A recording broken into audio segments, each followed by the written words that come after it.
One welcome to digital GK classes. तो देखिए, हिंदी की जो गद्यांश और पद्यांश हो, आपको पता है 15 नंबर का आता है। और मैं आपको एकदम बढ़िया सा एक स्ट्रेटजी ही बताऊंगी जिससे कि आप बहुत आराम से अच्छे से सॉल्व कर लेंगे। और ये कोई और नहीं, ऑनलाइन ही पैसेज है जो कि आपके एग्जाम में पूछा हुआ है। और क्या पैसेज रिपीट होता है? तो देखिए, ऐसा बहुत कम हुआ है कि पैसेज रिपीट हों, बट एक चीज़ है कि पैसेज का पैटर्न जो है वो एकदम सेम होता है। हर पैसेज में ये पैटर्न फॉलो करता है। तो अगर आपने सारे पैसेज को सॉल्व कर लिया तो सीटेट के सारे क्वेश्चंस को आपने समझ लिया है। तो आपके कितने नंबर आ जाएंगे? 15 नंबर आ जाएंगे। तो चलिए क्वेश्चंस को स्टार्ट करते हैं। एंड जो लोग नए आए हैं तो प्लीज़ सब्सक्राइब जरूर कीजिएगा, जिससे कि आपको सीटेट को क्लियर करने में काफ़ी हेल्प हो। और वीडियो पसंद है तो लाइक शेयर कर दीजिएगा। तो चलिए सबसे पहले देखते हैं कि पैसेज कितना बड़ा है। तो देखिए, पैसेज की एक बार हम लेंथ देख लेते हैं।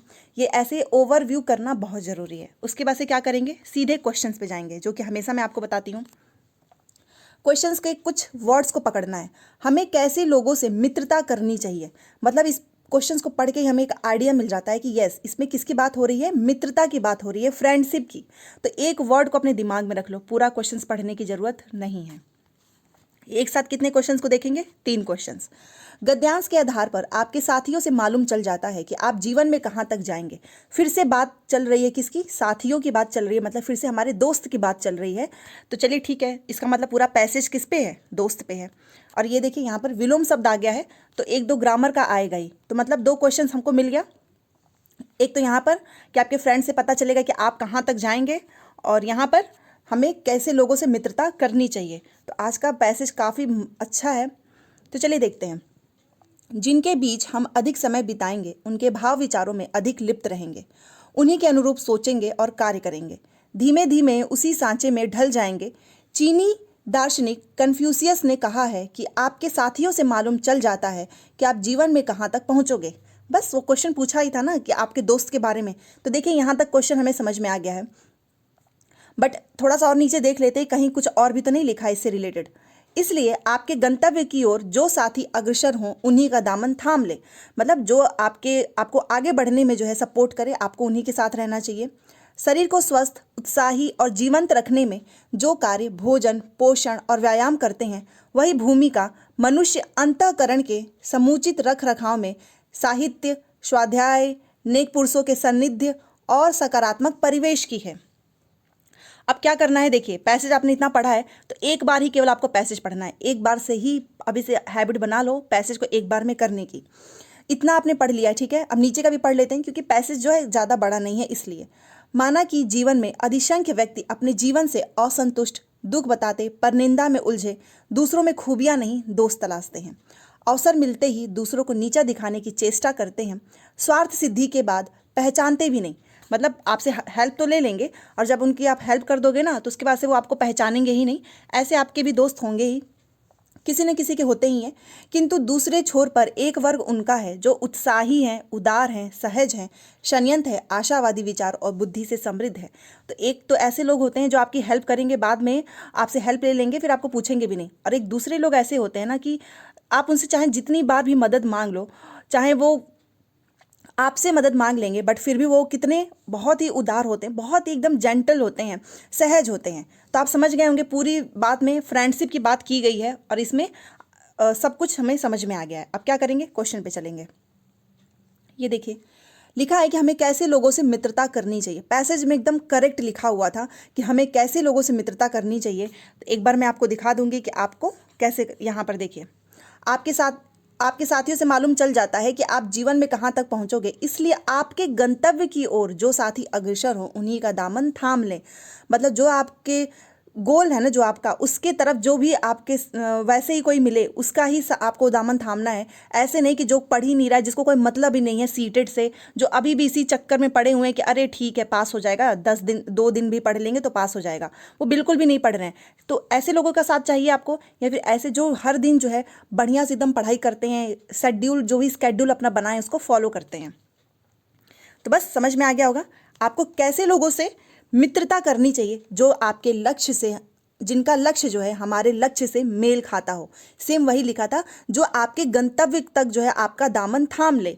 मैं अंडरलाइन कर देती हूँ, देख लीजिए यहाँ पर, ये रहा, आपके गंतव्य की ओर जो साथी उन्हीं का दामन थाम ले। मिल गया हमारा एक आंसर, ऑप्शन नंबर 1। नेक्स्ट देखिए, गद्यांश के आधार पर आपके साथियों से मालूम चल जाता है कि आप जीवन में कहाँ तक जाएंगे। अब ये देखिए, ये गद्यांश में लाइन पूछा है, बट इसका अर्थ जो है ना वो आपको गद्यांश से नहीं, आपके खुद के दिमाग से पता चलेगा। और ये अंडरस्टैंडिंग आपकी कैसे डेवलप होगी अगर आपने बहुत अच्छे से पैसेज को सॉल्व किया है अभी तक। तो देखते हैं कि हमारे साथियों से, मतलब मैं अभी आपको पढ़ा रही हूँ तो मेरे जो साथी होंगे, मेरे आसपास के लोग होंगे, वो कैसे होंगे, वो भी कुछ ना कुछ अपनी लाइफ में कर रहे होंगे।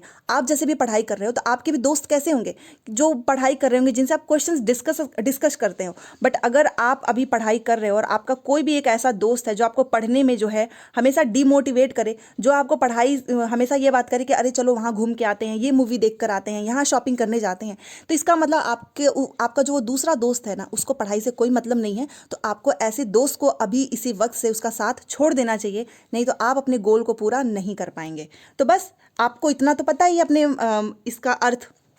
तो पहला देखते हैं, आपके साथ ही आपके आने जाने की खबर रखते हैं। क्या ये मतलब है कि आपके मतलब आपके जो साथी हैं, दोस्त, उनसे हमें ये चीज़ पता करना है क्या कि आपके आने जाने का पता चले। यहाँ पर तो जीवन की बात हो रही है ना, कि जीवन में आप कहाँ तक जाएंगे। दूसरा देखिए, आपके साथियों को देखकर आपके भविष्य का अनुमान लगाया जा सकता है। तीसरा, आपके साथी जैसे होंगे आप वैसे नहीं बनोगे। ये तो गलत है ना, हमेशा हम बोलते हैं कि आपको अपने आसपास ऐसे लोगों को रखना चाहिए जो आपसे ज़्यादा जानते हों, क्योंकि हम उनसे बहुत कुछ सीखते हैं। आपके साथ ही आपके जीवन की ऊंचाइयों का निर्धारण नहीं करते हैं, ये भी गलत है। हमारे जो भी आसपास के, हमारे सराउंडिंग में जो लोग होते हैं, हमारा जो एनवायरनमेंट, हमारे जो दोस्त हैं, उनसे 100% पता चल जाता है कि आप आगे लाइफ में क्या करने वाले हो। अगर आप पढ़ने जैसे जहाँ पर एक ऐसी ग्रुप में हो जहाँ पे हर बच्चा कुछ ना कुछ पढ़ रहा है, सीख रहा है, तो आप लाइफ में बहुत अच्छा करोगे। एक ग्रुप है जहाँ पर बस खेल की बात होती है, मूवी की बात होती है, घूमने की बात होती है, इसका मतलब वो क्या है, वो पढ़ाई में उनका कोई इंटरेस्ट ही नहीं है। तो आपके इस ग्रुप से ही पता चल जाएगा कि आप आगे क्या करने वाले हो। और प्रिडिक्शन हमेशा डेवलपमेंट में होता है, ये मैंने आपको सीडीपी में क्लियर किया है। तो यहां पर क्या करना था, आपको अपना कॉमन सेंस यूज करना था। तो 130 का ऑप्शन नंबर 2। अब ये देखिए, उदार का विलोम शब्द पूछा है। ग्रामर केवल 1 या 2 नंबर का ही आता है, बहुत सिंपल है। तो इसका क्या होता है, अनुदार। ये तीनों नहीं होता है, इसका होता है उदार का विलोम अनुदार। तो बहुत ईजी है, इसको तो अपने मन से करना था आपको। मनुष्य के अंतःकरण की शुद्धता के लिए इनमें से क्या आवश्यक नहीं है। पैसेज में इसकी बात की गई है, तो चलिए पहले देखते हैं कि अंतःकरण के लिए क्या क्या बातें लिखी हैं, देन हम अपना आंसर यहाँ से आराम से कर लेंगे। ये देखिए, यहाँ पर ये लाइन में है कि वह भूमिका मनुष्य अंतःकरण के समुचित रख रखाव में, साहित्य की बात है, स्वाध्याय की बात है, नेक पुरुषों के सानिध्य की बात है और सकारात्मक परिवेश। याद रखना, साहित्य है, स्वाध्याय है, नेक पुरुषों के सानिध्य है और सकारात्मक परिवेश, केवल इन्हीं की बात की गई है। तो देखते हैं हमारे पैसेज में क्या पूछा था, उसमें क्वेश्चंस में। ये देखिए, आवश्यक नहीं है अंतःकरण की शुद्धता के लिए सकारात्मक परिवेश, यस उसमें लिखा है, साहित्य भी लिखा है, सज्जन व्यक्तियों का सानिध्य भी है और नेक पुरुष भी लिखा था। बट क्या अवसरवादिता उसमें है, बिल्कुल भी नहीं है। तो ये आपने क्या किया, कैसे किया, आपने क्या किया, नकल किया है पैसेज से और आपका आंसर आ गया। So option number 4 is right, क्योंकि इसकी बात नहीं की गई है। चलिए अगले क्वेश्चन पे चलते हैं। आप देख रहे होंगे कितना ईजी है पैसेज को करना। ये देखिए, इनमें से किसमें विशेषण विशेष का संबंध नहीं है। एक और ये ग्रामर का है, विशेषण विशेष से संज्ञा सर्वनाम ये सब पढ़ लेना बहुत अच्छा होता है, इजी होते हैं, आराम से कर लोगे। नहीं है पूछा है, तो चलो देखते हैं किसमें है। नेक पुरुष, पुरुष क्या है, नेक है, तो ये क्या है, इसकी विशेषता है, तो विशेषण विशेष से का संबंध है। सकारात्मक परिवेश, परिवेश कैसा है, सकारात्मक है, तो सकारात्मक क्या हो गया, विशेषण हो गया। मित्र आपका कैसा है, उत्साही है, जो हमेशा कुछ सीखना चाहता है, तो ये भी क्या है, उसकी विशेषता है आपके मित्र की, ये भी विशेषण विशेष से हो गया। बट ये जो रख रखाव है, ये ना तो विशेषण है ना ही विशेष से है, तो ये क्या है, इसका संबंध नहीं है। तो देखा कितने आराम से मिल गया। और ये कैसे होगा, प्रैक्टिस करने से। Option number 4 is right. अब ये देखिए, ये क्वेश्चन है कि धीमे धीमे शब्द क्या है, और ये मैं आपको बता देती हूँ, इतना पूछा जाएगा ना इस बार पैसेज में, क्योंकि हर बार पूछा हुआ है। और इसको याद रखना, जब भी धीमे धीमे, ठीक है, ऐसे सिमिलर वर्ड आपको दिखे तो वो हमेशा क्या होते हैं, पुनरुक्त शब्द होते हैं, क्योंकि धीमे क्या किया गया है, रिपीट किया गया है। जैसे पुनरुक्त का इंग्लिश क्या होता है, रिपीटेड वर्ड। तो ये क्या हो गया, ऑप्शन नंबर 1 इज राइट। और ये है इस पैसेज का लास्ट क्वेश्चन। और आप बताइएगा कि क्या आपको सच में ऐसा लगा कि हाँ पैसेज को करना टफ है जैसे मैंने आपको समझाया है। और अगर आपको सच में लगे कि यस पैसेज आप आराम से कर सकते हो तो वीडियो को लाइक जरूर करके जाना और अपने एक दोस्त को शेयर जरूर करना। इससे बस मुझे अच्छा लगेगा कि हाँ जिसे पैसेज में दिक्कत आ रही है अब उनका मेरी वजह से पैसेज थोड़ा सा इंप्रूव हो जाए। तो ये एक बस आप सभी के लिए मैं रिक्वेस्ट कर रही हूँ कि प्लीज़ सपोर्ट करिए अपने दोस्तों को, ताकि उनका भी सीटेड जो है वो क्लियर हो जाए। और उनको वीडियो जरूर शेयर कीजिएगा। कैसे लोग अवसरवादी कहलाते हैं, आपने देखा होगा ना, उसमें अवसरवादी कहला वर्ड था आया था। तो चलो पहले एक बार देख लेते हैं अवसरवादी, ताकि आपको लगे कि यस पैसे से ही आता है। यहाँ पर देखिए, अगर आप यहाँ से पढ़ें कि माना कि जीवन में अधिसंख्य व्यक्ति अपने जीवन से असंतुष्ट, दुख बताते, परनिंदा में उलझे, मतलब जो केवल दूसरों की बुराइयां करते हैं, दोस्त तलाशते हैं, अवसर मिलते ही दूसरों को नीचा दिखाने की चेष्टा करते हैं। अवसर मतलब उनको जैसे ही मौका मिलेगा ना वो बेइज्जती कर डालते हैं। वो ये नहीं देखते हैं कि उसने कुछ अच्छा किया है। स्वार्थ सिद्धि के बाद क्या करते हैं, वो पहचानते भी नहीं हैं। अब आप समझ गए हो ना अवसरवादी क्या होता है। काम पड़ेगा तो वो आपके सामने मीठी मीठी बातें करेंगे, काम निकलने के बाद वो आपकी ही बुराई करेंगे। तो कैसे लोग होते हैं अवसरवादी। तो चलिए देखते हैं, जो अपना मतलब निकल जाने पर पहचानते नहीं हैं, या फिर जो अपना मतलब निकल जाने पर भी याद रखते हैं, ऐसे लोग तो बहुत अच्छे होते हैं। जो आशावादी हो ये भी अच्छे ही होते हैं। जो उदार मन से सबका भला करते हैं, चाहे आप उनकी कितनी भी बुराई कर लो।